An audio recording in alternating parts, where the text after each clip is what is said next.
but she'll bring out the best and the worst you can be. Blame it all on yourself, 'cause she's always a woman to me. Before we start, here's a recent imagery of Amiah by Samuel Zakuto. And I do think this is for Oda magazine, so it's in Korea. I'm not sure what payment requirements are for it or how much shipping and handling is, but I do believe she is in the latest issue. I could be completely wrong. Somebody will let me know, but I think Amiah is in this magazine for winter to spring, preview for spring and summer. I think it sold out of the Robert Pattinson cover. So we are going to do another Planet of the Apes post. I think every 3 weeks I can do a Planet of the Apes trivia post and kind of leave it at that. Because Amiah has moved on past this a little bit. I mean, she's never forgotten the experience or her friends. But, you know, she's got to move on to things in her life as an adult. But people still care about this stuff. People still care about it. They care about that her zodiac sign is the monkey and that she played other characters in the movie. So we'll focus a little bit. There's an interview that I saw, and it's an old one, but we'll focus a little bit on the aspect of teamwork. And who is that? That is not Taylor Swift at 13. That is Amiah at 13, promoting the movie. And here she is in this lovely, I would say, crimson blood color rose dress. Kind of a blood color. I don't know what else to call it, but it's lovely. We'll look at a few pictures here before we look at a YouTube video. And here she is again. Very lovely, very casual, you know, nothing fancy. Great. And one more image. And here she is. Her bodyguard's right here to the left side of the screen. And, yep, looking gorgeous. A little sultry, but, you know, very good. Love the crimson dress. Great. And actually, I think I have 2 more images to show you. So here she is, sitting very ladylike. And I think... I'm not sure if Andy Serkis is to... I think Andy Serkis is to her right and somebody else is to her left. I'm not sure if it's Matt Reeves. And very, very lovely. Very, very just gorgeous. Here we go. This is the one. This is where she has the hands up. She had her hands up before. I remember another picture where she had her palms up. This is Bill Jamie York, which I think is a series. Here's Jamie York Photography. If any of you are way pretty models, for those of you out there. Let's see what he says here. This is Mark Twain. A photograph is a most important document, and there is nothing more damning to go down to posterity than a silly, foolish smile caught and fixed forever. Wow. Mark Twain. I don't know. Did Mark Twain know what he was talking about? Maybe Amiah knows. I don't know. It's Mark Twain. I don't know. I have to listen to his lectures or the reenactment of those lectures. He was like the first stand-up comedian, you know. And here she is. Here she is. I love that beautiful, almost pouty look she has in the thumbnail. But here's the build series, and we're gonna watch it. It's not a long one. It's about a minute, 5 seconds. Not that long. We'll watch this. I was definitely very nervous at first, but everyone just really made sure that I was comfortable with it. So thank you guys, because I was a nervous wreck.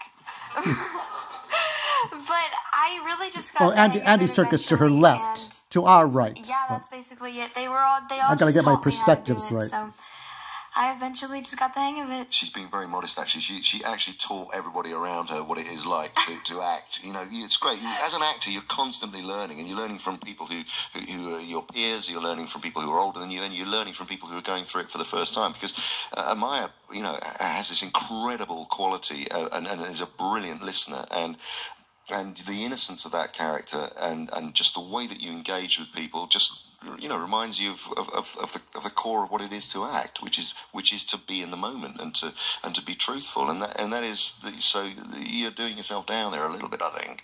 Well, for sure. I think it's true. It's the importance of teamwork. You know,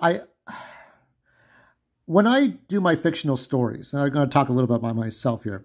I always like to do multiple characters, not just one person, not the lone ranger, the lone wolf, the lone detective, the lone vigilante or whatever. I like to have multiple characters because I like the power of teamwork. I like when people can be like-minded, if only for a day, if only for a few hours out of the day or a few hours out of the week or a few hours out of the month, to put aside differences and really, really get, you know, push away egos, you know.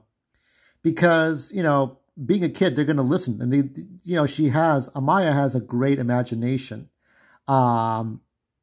She may not be the greatest dancer or singer. You know, I'm not a great singer.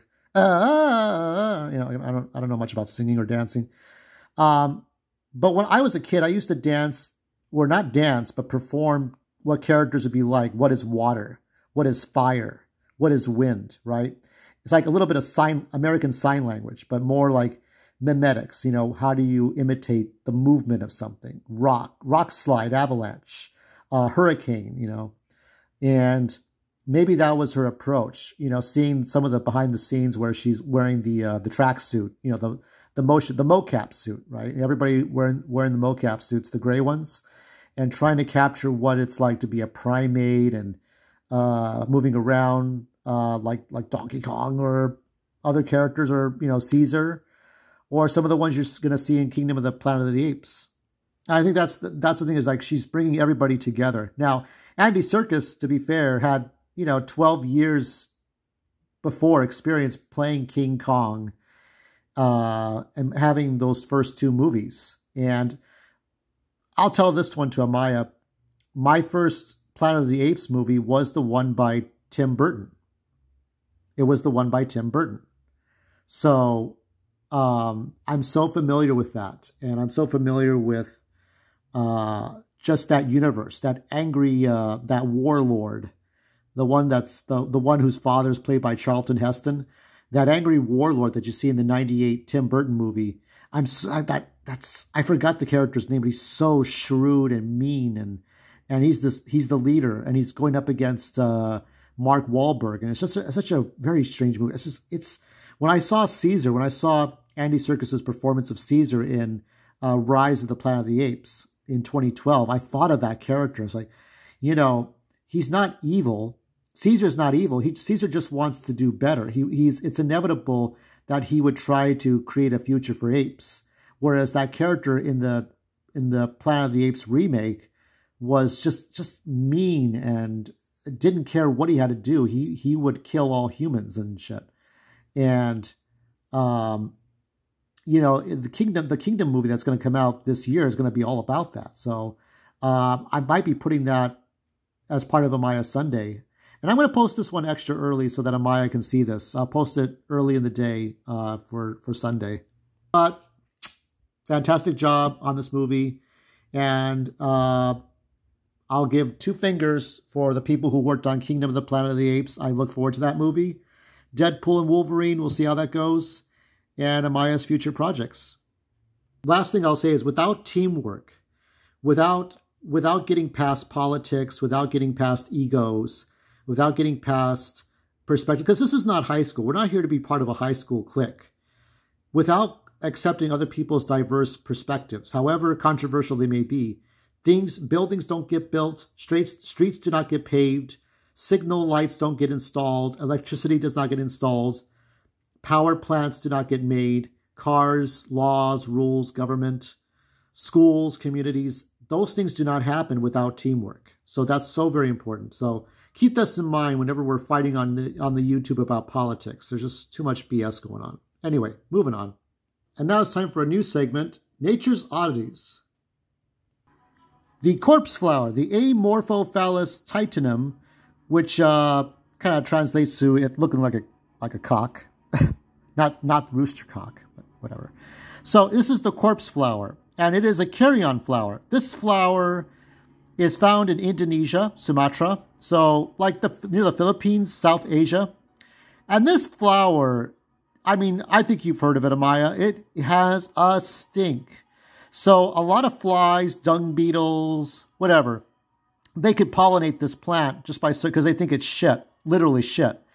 And whatever flies are not nearby, they try to trap them. Like they have like these little, not exactly Venus fly traps, but they have these little traps inside their petals, so they can temporarily trap the flies until they pollinate. So the flies and the dung beetles and whatever, they pollinate this thing, and it grows up to 3 meters, and it stinks and it smells.